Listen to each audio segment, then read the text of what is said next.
Halo semuanya, perkenalkan nama saya Yahya Adi Putranto dengan NIM 19-4466873, strip TP, strip 12676. Di sini saya akan menjelaskan mengenai review jurnal yang saya pilih, yaitu berjudul The Impact of Processing on the Nutrient Content, Vitamin, and Mineral Composition of African Walnut atau Tetracarpidium conoporum oleh Okkon Wo dan juga Ozodun pada tahun 2014.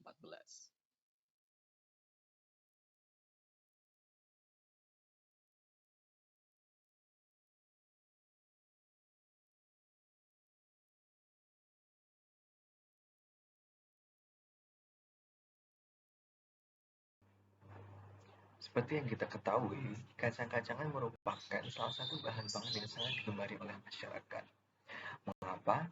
Karena kacang-kacangan merupakan salah satu hasil tanaman legum yang banyak sekali dibudidayakan karena memiliki rasa yang enak dan juga kandungan nutrisi yang sangat baik bagi tubuh kita. Kacang sendiri merupakan sumber protein yang sangat baik apabila kita konsumsi. Selain kandungan protein yang sangat tinggi, kacang juga mengandung karbohidrat, serat, vitamin, mineral, dan lemak yang baik apabila kita konsumsi. Kacang memiliki aktivitas antiinflamasi, mengurangi proliferasi sel, dan menurunkan absorpsi lipoprotein, dan juga dapat menurunkan kadar kolesterol pada plasma darah dan LDL. Kacang-kacangan juga bermanfaat untuk mencegah berbagai macam kanker, seperti kanker usus besar, kanker payudara, dan juga kanker prostat. Kacang sendiri juga mengandung sejumlah squalen dan juga tocopherol. Squalen memiliki efek yang menguntungkan bagi kesehatan kita, sedangkan tocopherol merupakan antioksidan yang kuat, di mana apabila antioksidan kuat tersebut berada di dalam dosis yang tinggi dan kita konsumsi, dapat mengurangi risiko penyakit jantung koroner. Pada topik jurnal kali ini akan dibahas mengenai salah satu jenis kacang-kacangan, yaitu kacang kenari atau walnut. Untuk jurnal ini dipakai African walnut atau kenari Afrika atau Tetracarpidium conoporum. African walnut merupakan salah satu jenis kacang kenari yang banyak ditemukan di bagian timur dan selatan negara Nigeria. Bagi masyarakat lokal, kacang jenis ini sering dikonsumsi sebagai makanan ringan atau snack untuk sehari-harinya. Kacang jenis ini mengandung berbagai macam vitamin, mineral, dan kandungan nutrisi yang bermanfaat bagi tubuh kita. Adapun karakteristik dari kacang kenari jenis ini antara lain, yang pertama merupakan bagian dari walnut Euphorbiaceae family. Tanaman African walnut sendiri memiliki batang yang panjang berbentuk luas. Buahnya berdiameter kurang lebih 3 inci dengan 4 biji bulat yang berwarna coklat pada tiap buahnya. Biji walnut memiliki panjang sekitar 2,5 cm, memiliki khasiat antibakteri, dapat digunakan sebagai tepung komposit. Ukuran kacang yang dihasilkan bergantung dengan iklim dan juga perawatan pada tanaman walnutnya. Dikarenakan biaya hidup yang tinggi dan kekurangan penyuluhan terhadap masyarakat umum mengenai gizi dan pangan, kebutuhan untuk mendiversifikasi sumber nutrisi kita sangat diperlukan. Salah satunya adalah dengan mengkonsumsi kacang-kacangan seperti kacang kenari. Penelitian ini bertujuan untuk mengetahui nutrisi pada kacang kenari dan bagaimana perubahan saat terjadi pengolahan. Perubahannya ini meliputi perubahan terhadap proximate composition, vitamin, dan juga mineral. Selain itu, juga membantu kita dalam mengambil keputusan yang sehat mengenai makanan yang kita konsumsi.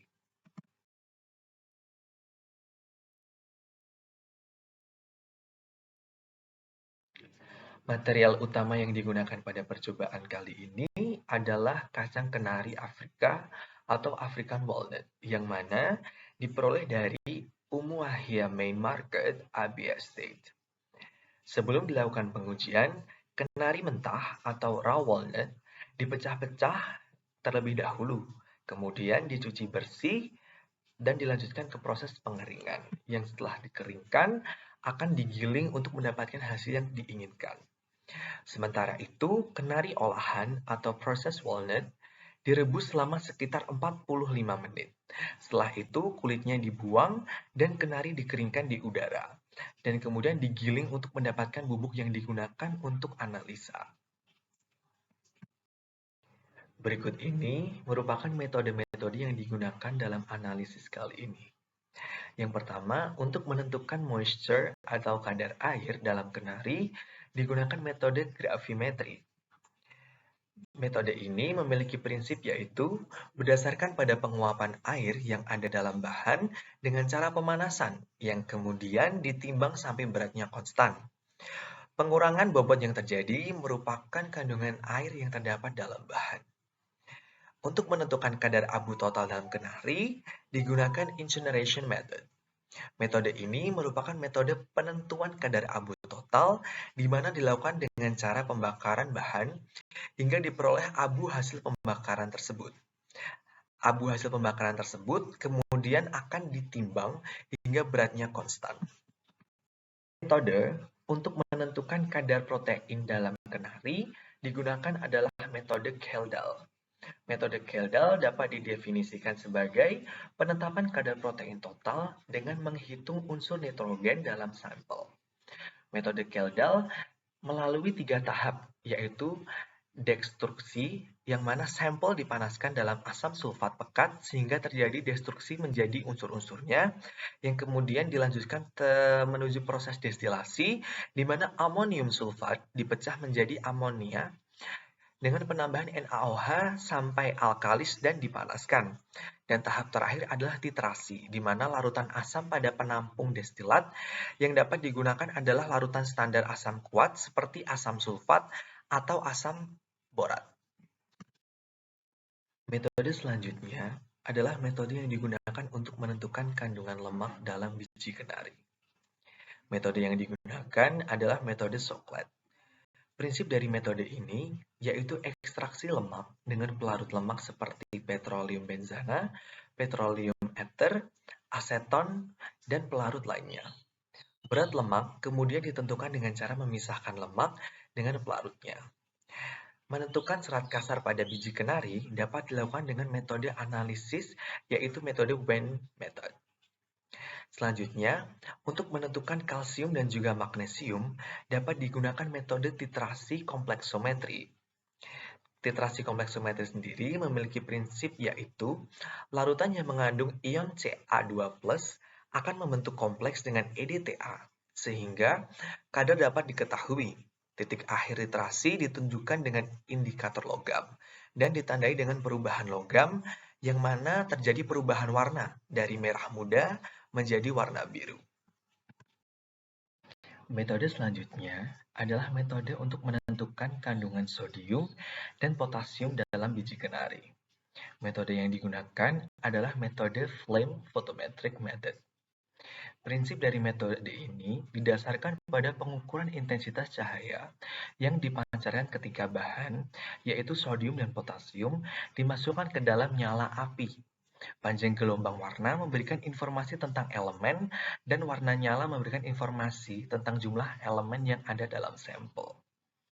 Kemudian, untuk menentukan kandungan fosfor pada kenari, digunakan metode the random molybdate or yellow spectrometry. Metode ini merupakan metode di mana sebuah reagen bereaksi dengan fosfat dalam sampel untuk mewarnai larutan sampel menjadi kuning. Intensitas warna ini dicatat secara fotometrik dan dievaluasi sebagai ukuran kandungan fosfat dalam sampel. Metode yang terakhir adalah untuk menentukan kandungan vitamin dalam kenari. Metode yang digunakan adalah metode spektrofotometri. Metode ini adalah suatu metode untuk mengukur seberapa besar suatu zat kimia menyerap cahaya dengan mengukur intensitas cahaya saat seberkas cahaya tersebut melewati larutan sampel. Prinsip dasarnya adalah setiap senyawa menyerap atau mentransmisikan cahaya pada rentang panjang gelombang tertentu.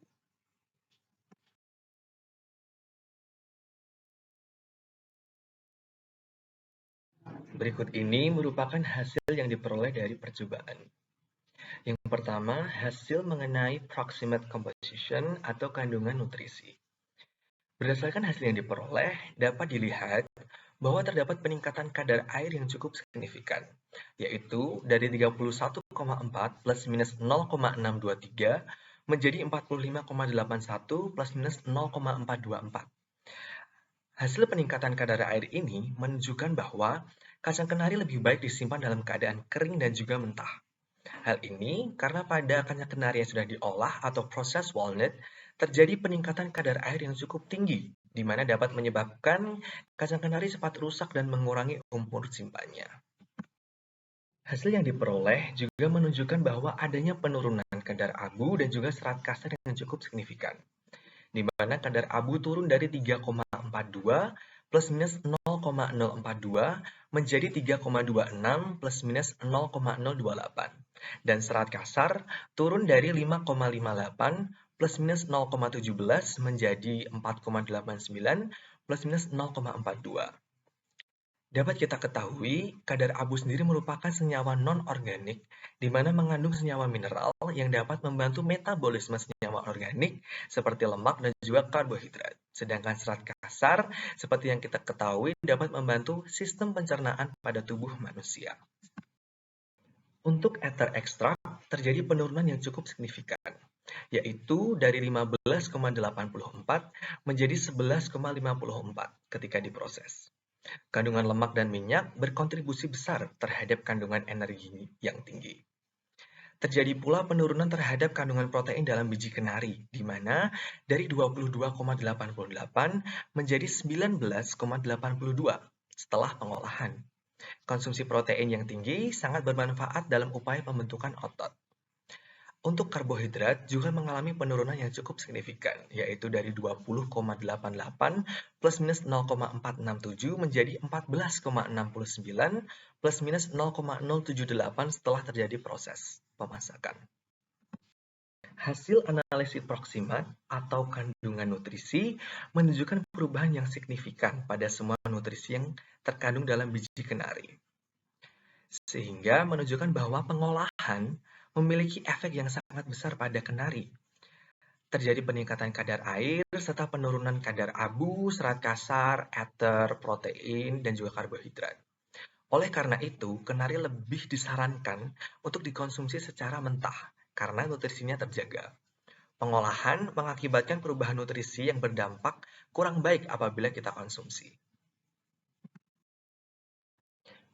Berdasarkan hasil yang kedua, yaitu mengenai mineral yang terkandung di dalam biji kenari, diperoleh bahwa terjadi penurunan kandungan mineral yang cukup signifikan, seperti kalsium dari 45,31 plus minus 0,042 menjadi 42,66 plus minus 0,247, magnesium dari 61,92 plus minus 0,028 menjadi 58,48 plus minus 0,311, natrium dari 9,5 plus minus 0,028 menjadi 8,67 plus minus 0,042, kalium dari 25,65 plus minus 0,219 menjadi 24,82 plus minus 0,021, fosfor dari 19,25 menjadi 17,2, dan besi dari 1,3 plus minus 0,07 menjadi 1,14 plus minus 0,014.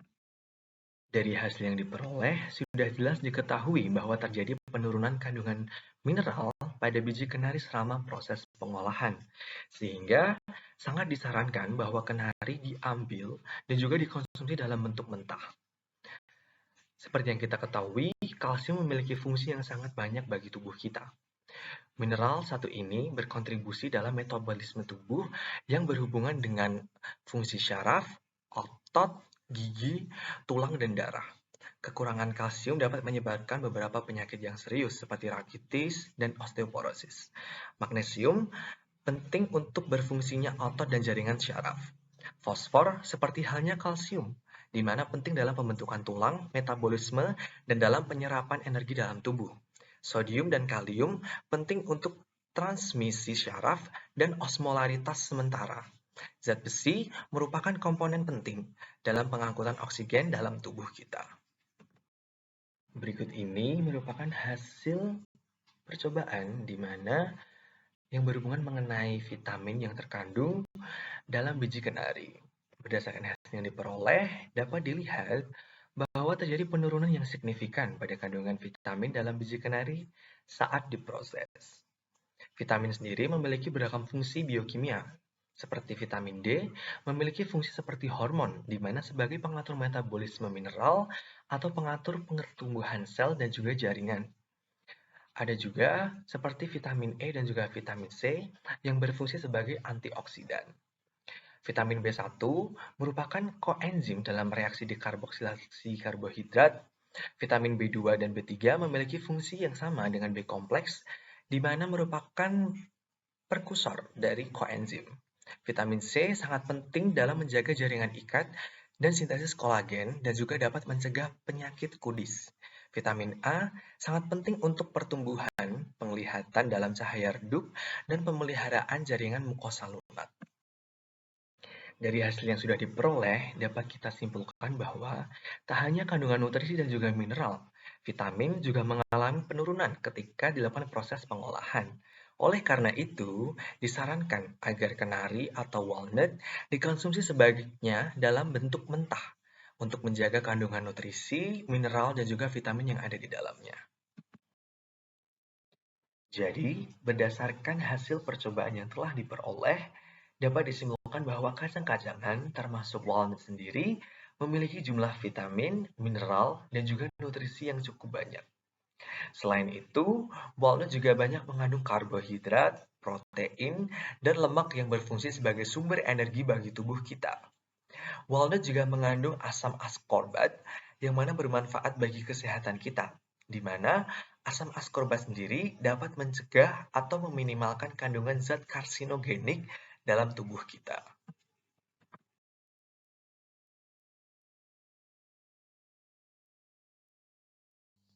Berikut merupakan jawaban dari pertanyaan-pertanyaan yang sudah diberikan. Yang pertama, kandungan apa yang ada pada kacang-kacangan yang bisa menyebabkan kacang dapat menurunkan absorpsi lipoprotein?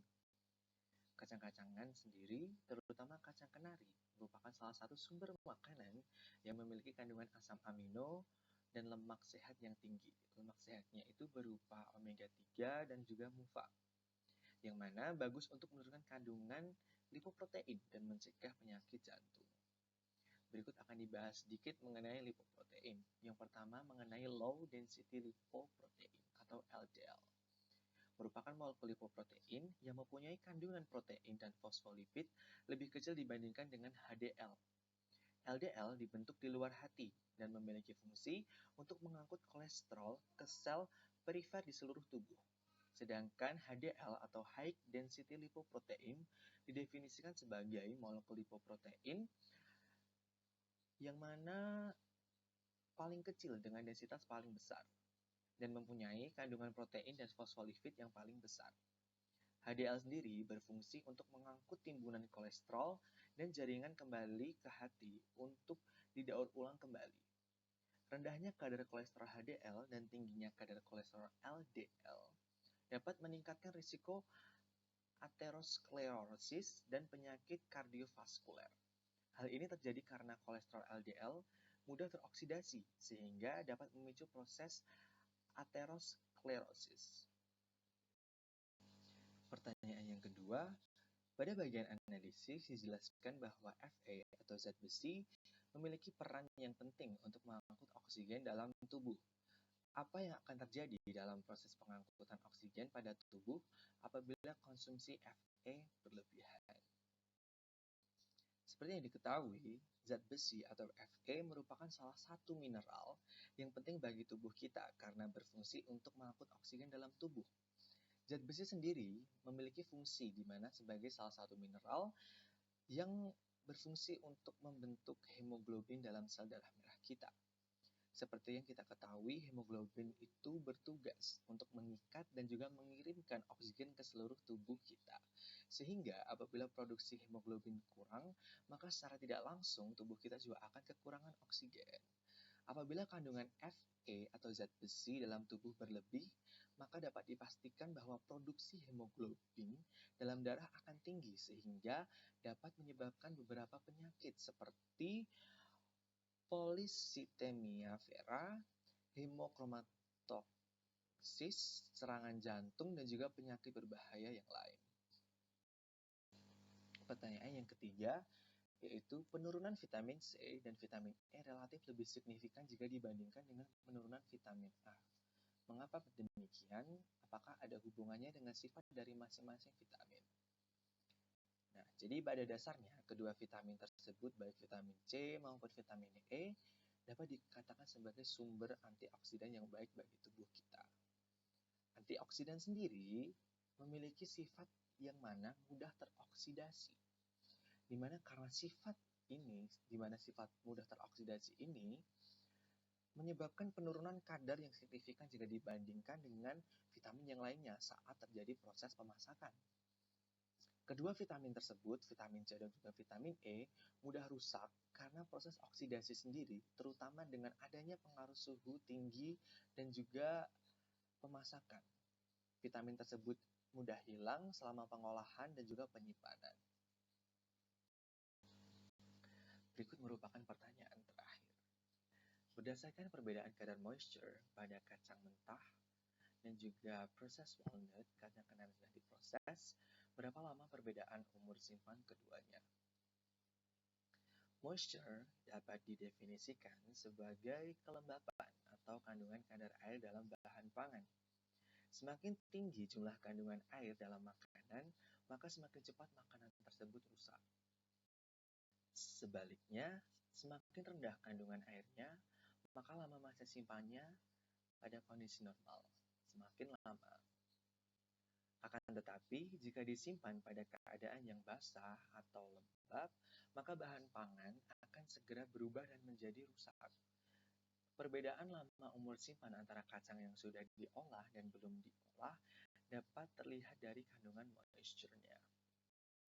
Yang pertama, kacang mentah atau raw, apabila hanya disimpan dalam udara terbuka, dapat mengakibatkan terjadinya peningkatan kadar air karena suhu dan juga RH lingkungan. Akan tetapi, apabila disimpan di dalam kulkas dapat bertahan kurang lebih selama 6 bulan. Berikutnya, kacang yang sudah diolah, tapi pengolahan ini mayoritas adalah disangrai atau dikeringkan, dapat memiliki daya tahan umur simpan selama kurang lebih 1 tahun apabila ditempatkan di tempat yang kering dan tidak terkontak langsung dengan oksigen. Nah, pada penelitian kali ini, walnut atau kacang kenari diolah dengan cara direbus sehingga kandungan kadar airnya akan meningkat. Dan apabila disimpan di udara terbuka, umur simpannya tidak akan sampai 6 bulan karena sangat memungkinkan untuk terkontaminasi berbagai jamur. Maka dari itu, sangat dianjurkan untuk disimpan di dalam kulkas dengan adanya kemungkinan dapat bertahan